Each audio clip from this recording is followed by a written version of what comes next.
Hey guys, Chemical Gamer here. Today I'm going to be bringing you guys a Pokemon discussion video. So this is a topic I've been really wanting to talk about for a long time, but I know it's very controversial for a lot of people. I just wanted to be really upfront about that. So before you guys go and rush to the comments, I just really encourage you to watch the full video. I don't really want anybody to feel attacked by this. This is just my own personal opinion on competitive Pokemon battling and just what my preference is. So I just wanted to be really upfront about that before we get into things here. When it comes to competitive Pokemon battling, I like to break it up into three main categories. You have Pokemon VGCs, the Battle Stadium Singles Ranked Ladder, and then Smogon Community. So Pokemon VGCs is all doubles format. It's what the Pokemon Company endorses as their official format for cash prize tournaments. I have a lot of criticisms for Pokemon VGCs, but I'm going to say that for another video. Today what I want to focus on is mostly just comparing singles battling between Battle Stadium Singles format versus the singles tier list that you see on the Smogon Community. So I'm a Battle Stadium Singles player. I really enjoy this format. I think there's a lot of balance with how they put the rules forth and how they allow the metagame to develop in this format. We're going to talk about the comparison between these formats in just a second too, so don't worry too much about that. And then there's the Smogon Community, which there's nothing inherently wrong about having an unofficial community for a competitive game. It's just how they handle a lot of decisions. They're very authoritarian with how they handle decisions and come up with their rules. And I just don't like the way they ban certain Pokemon, ban certain ways of playing the game, and then they act like they're the official format for competitive Pokemon battling. Now, before we hop on the Smogon website and start getting really critical about how they handle competitive Pokemon battling, I first wanted to just do this general brief comparison between the ranked Battle Stadium Singles Ladder and the Smogon Singles tier list for competitive Pokemon battling. A little bit of background on me first. I've been playing competitive Pokemon ever since Generation 4. That's when I first started learning about base points and about IVs and about natures. You know, before that, I just had a general interest in Pokemon. I played all the way back since Generation 1. Pokemon Yellow was my first Pokemon game. I sunk probably thousands of hours into Pokemon Stadium and Pokemon Stadium 2, and I played every single generation, so I know a lot about competitive Pokemon battling. I've played both formats, and I can genuinely say that I prefer the ranked Battle Stadium Singles Ladder over Smogon formats. So, and do a little bit of comparison on why. So it's the official format based on the way the game developers design the game, right? They designed the game with game balance in mind. They didn't just design it for the doubles format for official tournaments, okay? Most of the game played is being played in singles format. The first two generations were completely in singles. So there's a lot of game balance in mind with what they have in there. I know that they have specific rules that are trying to make the game more balanced and more fair for the Smogon community, but the fact of the matter is it's just completely unofficial and it makes it all arbitrary, right? Now, secondly, they have a very clearly defined eligibility list for the metagame for the ranked ladder. With every single season, they tell you what the rule set's going to be, what the eligible Pokemon are going to be, and I think that makes it fair, because with that in mind, you can start developing what are the counters you're going to be running to the metagame. You can start developing counters. I think that with the Smogon community, you have all these banned Pokemon, and anytime you ban a Pokemon, it's going to completely shift what the balance is, how the metagame's going to develop. And my biggest problem with them banning it is their argument is that some Pokemon are just innately unfair. They're just too good. You just have to run a counter to them. Well, that's Pokemon. There's always going to be unique strategies and different ways to play that if you don't come up with a counter, you're going to lose to it. And there's no such thing as a perfect team. I genuinely think that the natural meta development that happens in the ranked ladder is so much more healthy than what they do with the bans in Smogon. And we're going to talk a lot more about the bans in a minute, but I just kind of wanted to give that brief overview. Secondly, you have the rule set again the way the game developers intended. You have an item clause when developing your team, so you're only allowed to use one of each kind of item individually, and then the Pokemon are set to level 50. As with the Smogon community, you have this arbitrary rule set that's under the standard clause, and we're going to go a lot more into detail with what that is. And then they're also set at level 100. And level 100 Pokemon, the EV spreads that you do, and the damage calculations are actually going to be slightly different than the level 50s, and so I'd rather play the way the game developers intended over the way the Smogon community chooses to play. Now, as far as team selection goes, I'm not saying that there's not some skill involved in the team selection for Smogon formats in 6v6, but I think there's a lot more skill that goes in choosing the right Pokemon on a 3v3 match. You really have to look at their Pokemon, run through the scenarios, try to decide, okay, if I bring these three Pokemon, I'm going to be able to handle these situations, and this is going to give me the highest odds to win a game. As I think with the Smogon singles formats, It's just a lot more based on, all right, can I identify a lead Pokemon? How are they going to go? There's a lot more flexibility with how to play. I'm not saying that like choosing a good lead option is not crucial to being a successful player in the singles format for Smogon. I just think that there's a lot more skill that goes on with playing the ranked ladder. Now, one of my biggest criticisms for the official Pokemon ranked ladder is it has the 20-minute battle timer. I absolutely hate this. I think there's too many like long battle animations, too much stall that happens, and it sucks. It absolutely sucks just to lose based on timer. And I've played up against a lot of timer stallers. I think it's really unsportsmanlike, and so I think that that's something that has like head and shoulders above what the ranked ladder is like for playing Smogon, because most times with Smogon you're going to be playing on Pokemon Showdown, right? So I think that that's much better. And then I think that the win-loss ratio is a lot more hacks based on a 3v3 match than it is on a 6v6 match, just in general. I still prefer 6v6 matches. Like, that's the ideal format for me, is playing 6v6 on Pokemon, but with no bans, no rule bans, and still you have the item clause. But unfortunately, with the 20-minute battle timer, right, you can't play like that. You're never going to finish most battles. Pokemon just takes longer than that, and I absolutely can't stand the 20-minute battle timer. And so when it comes to 3v3 matches, it's a lot more hacks based. Getting one flinch is going to make the difference between losing or winning the game a lot of times, or getting that one critical hit. As with the 6v6 match, there's a little bit more flexibility. There's going to be a little bit more opportunity for hacks to go your way, and then also like go like back and forth a little bit, and you have some backup options. So I genuinely appreciate that more, and the Smogon singles formats just, I think, embrace that a lot more than what they do for the ranked ladder. So without any further ado, let's go ahead and hop into the Smogon website. The first place I wanted to start was the Smogon Philosophy webpage here. I'm going to link this in the video so that you can read it for yourself if you really want to. I'm not really going to read everything. A lot of it's complete nonsense, to be honest. This first part just goes on and rambles for like a couple paragraphs about how competitive Pokemon battling is a real thing. You can take it seriously, and it's not just some children's game. Obviously, I believe that too if you've been watching my channel. I don't agree with it. They don't have any valid arguments. They don't even acknowledge the fact that there's a base game and a ranked ladder that you can be playing with the rule set that the official Pokemon company set out for. That's different from the rules that they set. A lot of the rules are very arbitrary. They don't have good justifications. They don't even acknowledge a lot of this. This part 2 is supposed to be a section where they acknowledge a lot of the counter arguments. And I don't really agree with any of this stuff. This is not the same arguments I'm making against the Smogon community. They just don't really have any valid arguments that are kind of justifying the way they play, the rules that they instill. They say that certain rules are completely unfair and biased, but the other rules that they play by are completely fair. We're going to get into all this in just a second here. And it's complete nonsense. I encourage you to actually go on and read this, though. Just kind of hear the tone. I don't even like the tone that they take with it. It's very authoritarian. They talk a lot about their elites and how they make decisions and how they're right. I just don't think that there's a lot of validity in the way that they do a lot of this stuff. So I'm going to go ahead and link this here for you. Let's go ahead and hop into some of the rule sets. The next place I want to go here is the Smogon wide clauses. And if you don't know, these are basically rules that in any Smogon competitive battling format are going to be implemented to try to make the game more competitive, quote unquote, according to the Smogon community and the Smogon elites. I don't agree with any of these. I play in a format where literally every single one of these things is allowed, except for the species clause, which is also just baked into the competitive Pokemon battling for the ranked ladder. And every single one of these is complete nonsense, okay? There's so many ways to get around all these things. It doesn't break the game. If any one of these things is broken, you'd see it all the time in the format that I play in, and it just doesn't happen. So we're going to go one by one here and kind of just debunk a lot of these. First of all, sleep clause. This one's ridiculous, okay?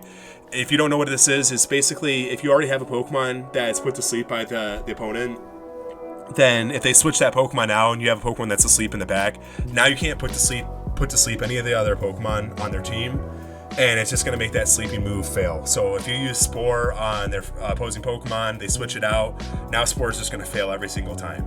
It's so unnecessary. Sleep is not that hard to play around. The best point to sleep move is Spore because it has 100% accuracy, and all grass type Pokemon have an immunity to that move. If you're running safety goggles, you're going to have an immunity to it. If you have the overcoat ability, you're going to be immune to it. You have Pokemon like Garganacl and Golden Go that are going to be immune to this. So I don't buy that it's going to be that hard to play around. And then you start getting into some lower accuracy sleep moves like Hypnosis or Sing. Okay, again, you have all those immunity options. You can use substitutes when they're trying to use a sleeping move, and now you have a free substitute because you're just going to ignore the effects of that, and you can hide behind that. Okay, you set up a safety guard if you want to, a safeguard. Sorry. You have electric terrain and other terrain effects. So in electric terrain, you can't be put to sleep. There are just so many options to handle sleep. This is not a broken status. You just have to play around it with your team building, okay? Obviously, you don't want a team that's going to be all weak to getting put to sleep by a Breloom. That'd be stupid. That's just bad team building. But you can play around it. Just let the metagame develop naturally, and you can play around it. If it's really prevalent, you run more Pokemon that can counter it, okay? Evasion Clause. This is probably the most controversial one. I'm completely okay with evasion moves. I'm okay with double team and minimize, and I'm going to talk about why here. The biggest argument for why they have evasion clause is they don't want like higher skilled players to be losing to lower skilled players just because they happen to be able to set up some double teams and you get some really bad luck and now you can't hit that Pokemon. My argument to this though is there are so many ways around evasion, especially now in Gen 9. You have a lot of signature moves that are a little bit higher base power like Kowtow Cleave and like Grimmsnarl's signature move that are never going to check accuracy. You have tons of abilities that are going to help get around this. No Guard, Ursaluna Blood Moon's ability, right? That's going to allow you to ignore accuracy changes. You have the Unaware ability that's going to ignore stat changes. You also have moves like Haze and Whirlwind and Roar that are going to force that Pokemon out and get rid of those stat changes too. So there are just so many options. You also have other moves like Aerial Ace and other no accuracy checking moves. You have Lock On as an option. And the 1-hit KO moves, which we're going to talk about in a second here too. But the 1-hit KO moves actually ignore evasion changes. So it's one of the biggest counters. So if you ban 1-hit KO moves, obviously it's going to make evasion more powerful. But it's a really good counter to a lot of evasion moves. Honestly, though, evasion's not very prevalent in the formats that I play in. Sometimes you'll see a Drifblim try to baton pass out a minimize, which is not that hard to play around. You'll see Mach occasionally run minimize, and that's about it. Now, 1-hit KO clause, this is another really controversial one. Yes, it's frustrating, and 1-hit KO moves are quite prevalent. Yes, it's frustrating to get hit right away by a 30% accuracy move that's just going to take you out in one shot. But there are a lot of counters to these moves, okay? You have the Sturdy ability, which is just going to make you immune to these moves in general. You can run a Focus Sash.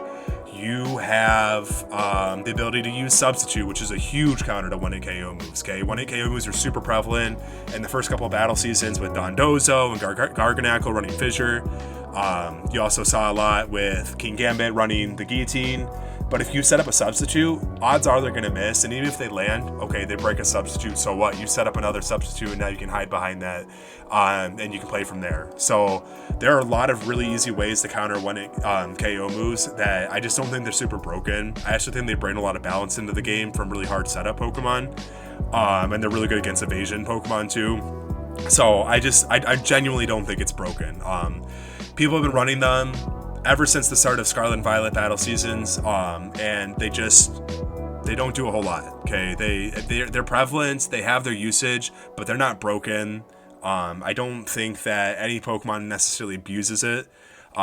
So I think it's pretty balanced overall. Now, Moody Clause, this is another one that's pretty controversial again too. The ability Moody basically gives you two stat changes and then one stat reduction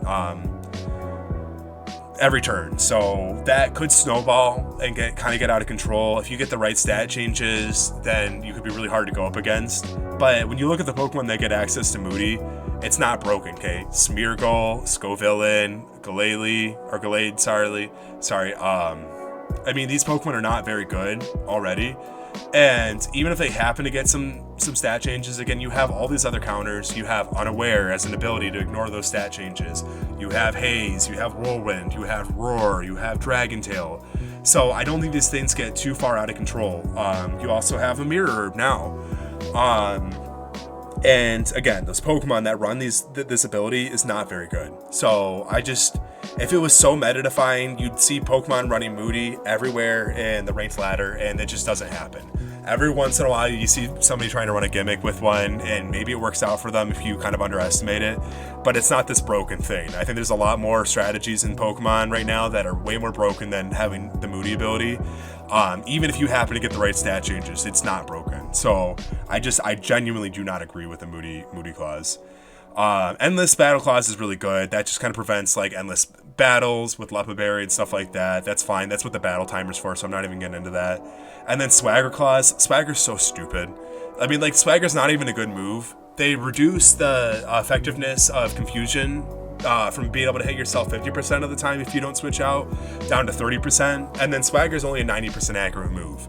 The problem with Swagger, I think, with Smogon, according to their philosophy, is that, because it raises their attack, and if you hit yourself in confusion, it's going to potentially even bring you below half your health, and it's just too unbalanced that they should just ban it altogether. But again, you have abilities that make you immune to getting confused.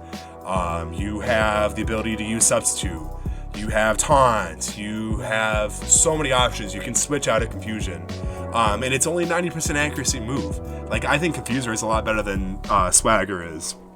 And neither one of them is good now that they got nerfed. I was running Confuse Ray all the time. And it worked out really well, but ever since it got nerfed, I think it's in a pretty balanced, healthy spot. So there's nothing broken about Swagger. If you can't play around Swagger, you're just a bad player. I mean, that's all there is to it. I'm sorry. Like, if you want to choose to stay and run that risk of getting hit, you know what the odds are. It's very clear. It's so easy to play around. So I genuinely don't agree with any of these clauses. And then I think they also don't allow Baton Pass too. It's not mentioned here. Maybe this is an old article. But Baton Pass is not a broken move either. Again, you have Unaware Pokemon. You have Roar. You have Encore. You have so many options to handle these moves that if you just let the metagame develop naturally, it's going to be fine. And I heard the argument too, like, oh, well, what if you Baton Pass into a Magic Bounce Pokemon? Or what if you Baton Pass into Golden Go? Then it's super broken. It's not. I'm just going to tell you right now, it's not, or you'd see everybody running it. It's fun to use. It's like a niche thing to use every once in a while to make some Pokemon more viable, but that's about it. And I don't think banning it from the game completely is the healthiest way to play competitive Pokemon. So now I want to kind of transition to talking about the Pokemon tier lists and some of the banned Pokemon. Now, talking about banned Pokemon here, I don't want to go into too much detail with all these individually. I could do like a whole video on each one of these individually. But there's someone that just like scream at me, like, how did these Pokemon get banned? Especially Palafin. I think that was one of the ones that got quick banned too by the council. It wasn't even suspect tested by the Smogon community. It's ridiculous. This Pokemon's not good at all. You have to swap it out and then bring it back into the battle just to even have its good stats. And it's such a predictable moveset. Any kind of physical wall can shut this Pokemon down. If you have an immunity to water type moves, that's a super easy way to counter this Pokemon. So I don't know why Palafin is here at all. Annihilate, another Pokemon that's super predictable and easy to deal with. Almost every Annihilate runs like the same moveset, and as long as you play around the Rage Fist, you're fine. Okay, yes, Rage Fist is an annoying Pokemon, like a move to deal with, but there's so many counters to this. But again, Smogon bans 1-hit KO moves, and that's one of the best ways to deal with the Annihilate, is just spamming the 1-hit KO move. If you miss, Rage Fist isn't getting boosted. If you land, it's out of the game, right? But that's not the only counter for sure. There's plenty of ways to deal with the Annihilate. Even if it terastallizes to try to get rid of like being able to be poisoned, you can still deal with this Pokemon very, very well. A lot of times you see Terra Fire or Terra Poison, and you just kind of play around from it from there. But by no means do I think it needs to be banned with Uber Pokemon. Another really, really bad one is Volcarona. Okay, Volcarona is a phenomenal Pokemon, I'll give it that. And with Terastallization, yes, it makes it a lot easier to set up Quiver Dances and stuff, but there's so many ways to play around this Pokemon. You have Unaware, you have Haze, you have Clear Smog. You can drop a Toxic on it and just whittle it down and play behind a wall. So there's so many ways to deal with these Pokemon. I just don't think it needs to be banned. If there was like absolutely no way to deal with this Pokemon without having to dedicate like two counters to it, and that Pokemon's pretty much going 2+ every single time you're going up against it, that'd be one thing. And power creep is real, like I said. A lot of these Pokemon are super annoying to deal with. I wish they would balance it a little bit better. But by no means do some of these Pokemon need to be banned, and it's just absolutely ridiculous. So if you want me to go into more detail with some of these Pokemon and why I don't think they should be banned, I'm happy to do that. But that's just kind of like my brief stance on a lot of these Pokemon that got banned to Ubers. I think it's completely ridiculous. It's all arbitrary. And the other bad thing too about banning Pokemon that I forgot to mention is like you ban some of these Pokemon, now you're taking away your best way to counter some of these other Pokemon. Now you're gonna feel like you have to ban these other Pokemon because it's gonna get tilted a little bit towards those Pokemon. The game developers didn't design these Pokemon with the intention of not being able to be battled against another one of these Pokemon. So by banning certain ones, yes, you're obviously going to make the game a lot more unbalanced. You're going to have a really unhealthy metagame, and I really don't agree with a lot of these. They're just kind of ridiculous. The next thing I want to talk about here is item clause in Smogon battle formats. So in the Pokemon Ranked Battle Stadium, if you didn't know, you actually have an item clause where you're only allowed to run one of every single item. And this actually creates a lot more creativity, it forces a lot more diversity, and I think it brings a lot of balance to the game. Here in Smogon, they allow you to just run any item you want, any Pokemon, as many times as you want. You can run 4 choice bands if you want. You can run 3 booster energies. I actually don't know if there's a ban on how many booster energy you can use, but I just think it creates a lot more arbitration again. Anybody can be good with a team of 6 tanks and running leftovers and just have that easy sustain. You just kind of play around that and swap from Pokemon to Pokemon.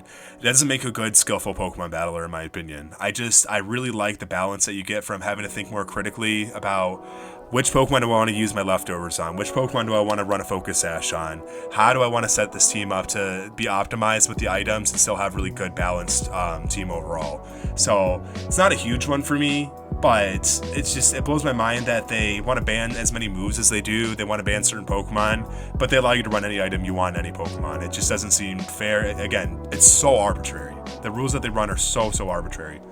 So all in all, I'd have no problem if Smogon players just acknowledge the fact that there's some separate online community that just wants to have more fun with the game and came up with their own rule of playing for Pokemon. But that's not how they are. They act like they're the official competitive format, that they're the way to play the game, that you have to follow their rules in order to find any sense of fair competitive viability as far as like Pokemon singles competitive format goes, and it's just not the case.